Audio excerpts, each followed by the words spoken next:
जय माता दी दोस्तों, आपका अपना चैनल यूज़फुल फॉर यू में स्वागत है। आज हम दुर्गा सप्तशती का पाठ कैसे करना चाहिए और पाठ करते समय हमें किन-किन बातों का ध्यान रखना चाहिए, यह जानेंगे। दुर्गा सप्तशती का पाठ करते समय शरीर, वस्त्र और आसन शुद्ध होना चाहिए। आसन ऊन का हो तो ज़्यादा अच्छा। मन में किसी के प्रति बुरी भावना नहीं होनी चाहिए। दुर्गा सप्तशती की पुस्तक को लाल कपड़े में रखना चाहिए। दुर्गा सप्तशती की पुस्तक का पाठ आरंभ करने से पहले अन्य देवी देवताओं की पूजा के समान पूजा करनी चाहिए। दुर्गा सप्तशती का पाठ करते समय पुस्तक को हाथ में धारण नहीं करना चाहिए।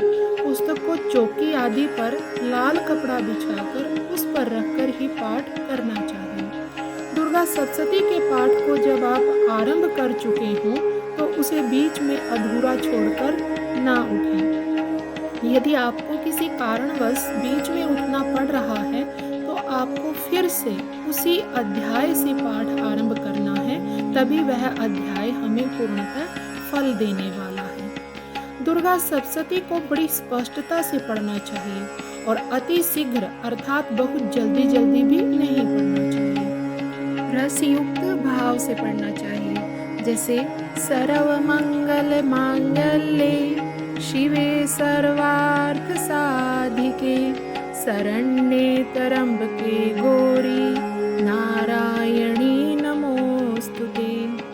पाठ के अंत में इति, अध्याय, समाप्त शब्द का प्रयोग नहीं करना चाहिए। क्यों नहीं करना चाहिए? क्योंकि इति शब्द का मतलब होता है लक्ष्मी का हरण। अध्याय शब्द शम के प्राण हरण के तुल्य है। तो हमें क्या करना चाहिए? हाथ में जल लेकर मंत्र बोलना चाहिए।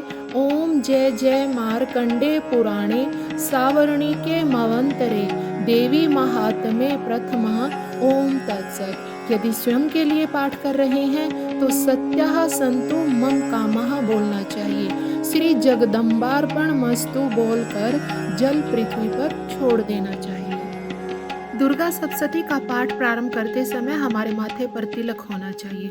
आचमन के लिए एक लोटा जल साथ में रखना चाहिए। जल से आचमन करके व शुद्धिकरण करके ही पाठ प्रारंभ करना चाहिए। गणपति जी को प्रणाम करके, गुरुजनों, नवग्रहों और अपने पितरों को प्रणाम करके और कुल देवी का भी ध्यान करना चाहिए। माँ सरस्वती को व माँ दुर्गा भगवती को प्रणाम करते हुए पाठ करना चाहिए। इसके बाद माता का ध्यान मंत्र करेंगे। माता का ध्यान मंत्र करने के बाद दुर्गा कवच, अर्गला, किल्क स्त्रोत व ऋग्वेदोक्त देवी सूक्त का पाठ करें। तीनों रहस्यों का भी पाठ करना है। पहले दिन जो पाठ हमें करना है वह करने के बाद क्षमा याचना व माता की आरती भी करनी चाहिए। यह प्रक्रिया पहले व 8वें दिन की है। क्षमा याचना व आरती तो हमें प्रतिदिन करना है, लेकिन किस दिन किस अध्याय का पाठ करना चाहिए, अब यह प्रक्रिया जान लेते हैं। दुर्गा सप्तशती में कुल 13 अध्याय हैं। यदि आप प्रतिदिन 13 अध्यायों का पाठ नहीं कर सकते हैं तो इसके लिए क्या विधि है, यह जान लेते हैं। प्रथम दिन प्रथम अध्याय का पाठ करना है। दूसरे दिन हमें 2 अध्याय का पाठ करना है, दूसरा व तीसरा। तीसरे दिन 1 अध्याय का पाठ करना है, चौथा अध्याय। और चौथे दिन 4 अध्याय अर्थात 5वां, 6ठा, 7वां और 8वें अध्याय का पाठ करना है। 5वें दिन 2 अध्याय अर्थात 9वां व 10वां।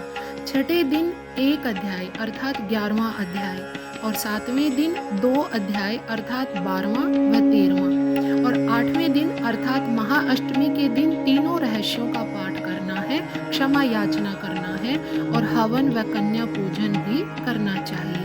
माँ भगवती की सेवा अगर हम करते हैं तो हमें भगवान शिव व भैरव की सेवा भी करनी चाहिए। भगवान शिव के नाम का कोई भी मंत्र 108 बार बोलकर हम उनका ध्यान कर लें तो हमारी पूजा हमें पूर्ण फल देती है।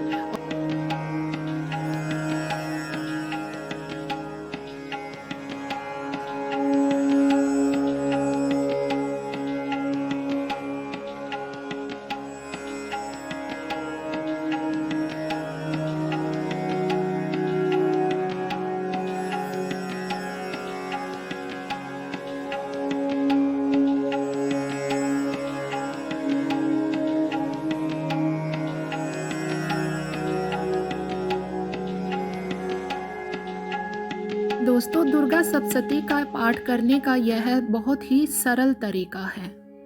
जैसा कि आप भी जानते हैं कि आज के टाइम में हर कोई नौकरी करता है, तो कोई जैसे स्टूडेंट वगैरह पढ़ते हैं, तो किसी को इतना टाइम नहीं होता कि 13 के 13 अध्याय प्रतिदिन वह इसका पाठ कर सके। तो जो ये तरीका मैंने बताया है बहुत ही सरल तरीका है, और इस तरह से आप माँ भगवती, माँ दुर्गा का आशीर्वाद पा सकते हैं और अपनी मनोकामना को पूर्ण कर सकते हैं। अंत में मेरे साथ बोलिए, जय माँ दुर्गा, जय भवानी। जयकारा शेरा वाली दा, बोल सच्चे दरबार की जय।